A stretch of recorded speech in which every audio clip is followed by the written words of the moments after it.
What's up, primates? I'm Shane the Skeptic, and I'd like to welcome you to the first episode of my Epistemology series. Since this will be somewhat of a lecture series about a topic which is taught legitimately and professionally by college professors, I find myself obligated to warn you in advance that not only am I not a college professor myself, I've never actually taken a single college class of any kind. So I'm taking this opportunity to fulfill my duty, at least what I feel is my duty, to warn you that I'm entirely self-taught, and I encourage the questioning and criticism of every idea learned from me in this series. With that said, let's get started. I want to begin this series with something that I actually haven't seen any epistemology lecture series, or textbook started with, and I thought that this might be fundamentally important for people to begin grasping at the beginning of their journey into the study of epistemology. What I'm talking about now are two different types of conditions: necessary conditions and sufficient conditions. And I want to talk about what both of these mean. So, A is a necessary condition of B means that in order for B to be possible, A must necessarily be true. The key word there is possible. Remember, just because there are necessary conditions in order for the possibility of something to be true does not mean that therefore we have a good reason to assume that the thing in question is true. For example, oxygen is a necessary condition of fire. This doesn't mean that if there's oxygen, therefore there is fire. It simply means that in order for there to be fire, there must be oxygen. So if we want to say that fire exists on some unspecified island that we've never heard of, and we were asking ourselves, what are the conditions for the possibility of fire? One of the necessary conditions is there has to be oxygen on that island.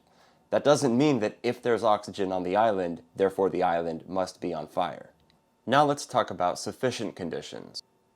A is a sufficient condition of B means that if A is true, it entails B. In other words, if A is true, then B must be true. Here's a good example of a sufficient condition. If A, then B. Let's suppose that A is I am thinking and B is I exist.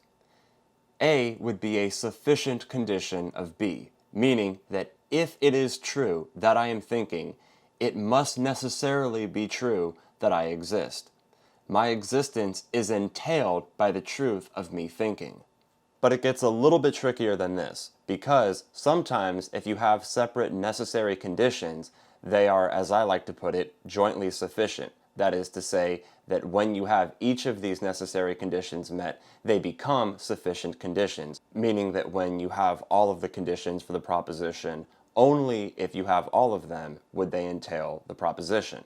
For example, let's suppose that we're trying to figure out if the proposition S is a bachelor is true. What we should ask ourselves first is, what are the necessary conditions, keeping in mind that a necessary condition only means a condition that has to be true in order for it to be possible that S is a bachelor, not necessarily conditions that, if they are true, mean that S is therefore a bachelor. So the first necessary condition we might think of would be that S is a male. The second condition, of course, would be that S must be unmarried.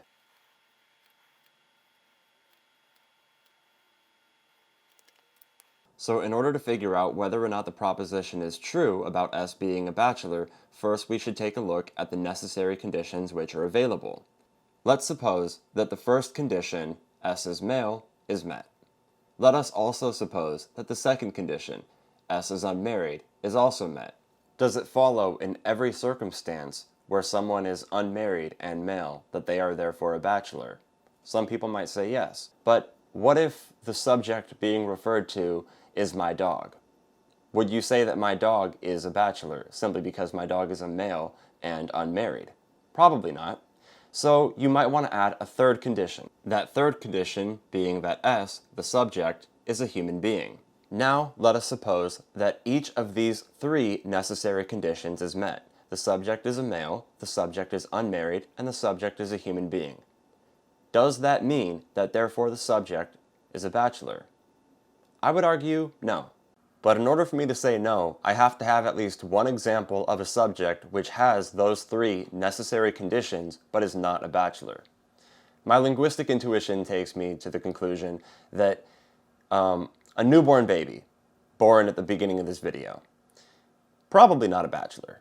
I mean, when I say bachelor, not that it's a word I really use in my everyday life, but when I think of what it means to be a bachelor, I think specifically someone who is an unmarried male human being old enough to get married.